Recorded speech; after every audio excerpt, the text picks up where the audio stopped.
భగవతే రుద్రాయ ఓం నమో భగవతే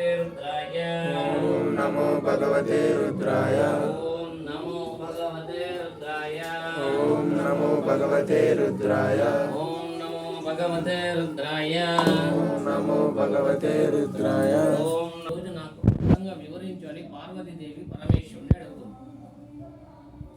అందులో పరమేశ్వరుడు ఏమని జవాబిస్తాడంటే, దేవి నేను ఉత్తన్ని చాతకాన్ని వాణ్ణి కాక శ్మశానంలో ఉండటం లేదు.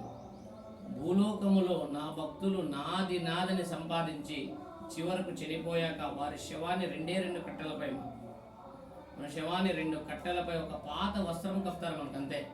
ఒక పాత వస్త్రం కప్పి శ్మశానానికి తీసుకుని వచ్చి అక్కడ కొన్ని కట్టెలపై ఆ శవాన్ని పడుకోబెట్టి అగ్నిహోత్రుడు అంటే అగ్ని చితికి పెట్టిన తర్వాత మనం ఉండము, ఎవరందరూ ఇంటికి వచ్చేస్తాం.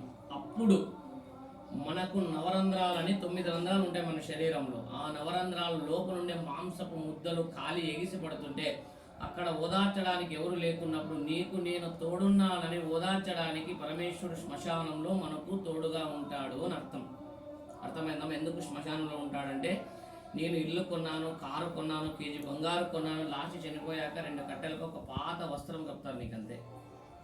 అక్కడ కొన్ని కట్టెలపై మండేటప్పుడు నీకు ఓదార్చడానికి ఎవరు లేకున్నప్పుడు పరమేశ్వరుడు నీకు నేను తోడున్నాను, బాధపడొద్దని ఓదార్చడానికి పరమేశ్వరుడు మనకు తోడుగా ఉంటాడు అని అర్థం.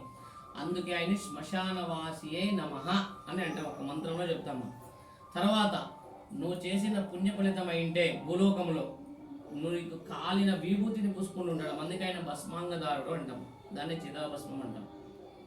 అందులో మన గ్రామంలోకి భూత పేత పిశాచాలు రాకున్నట్లు శ్మశానంలోని శివతాండవాన్ని ఆడిస్తుంటాడు. అందులో నువ్వు చేసిన పుణ్య ఫలితం అంటే నీ తలను కపాలము అంటారు. అప్పుడు ఇట్లా కపాలమాల మెడలో ధరిస్తాడు శివయ్య. అర్థమైందమ్మా? కాబట్టి ఈరోజు ఈ శుభముహూర్తాన స్వామివారిని సంకల్పం అనుకుంటూ ఓం నమః శివాయ అంటూ చూస్తున్న స్వామివారికి భస్మా